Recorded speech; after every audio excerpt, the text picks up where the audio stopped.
چا سره چې جوړ کړي دي دوی ورته نه ده لیکلې شوي هغه رستو کښېني.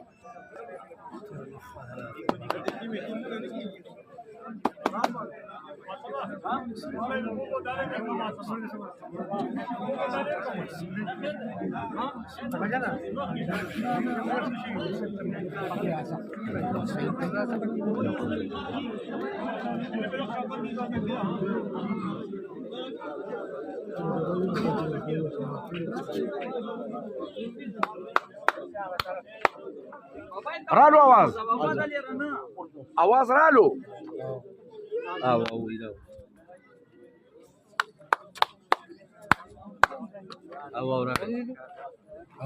आवाज رالو څه شی و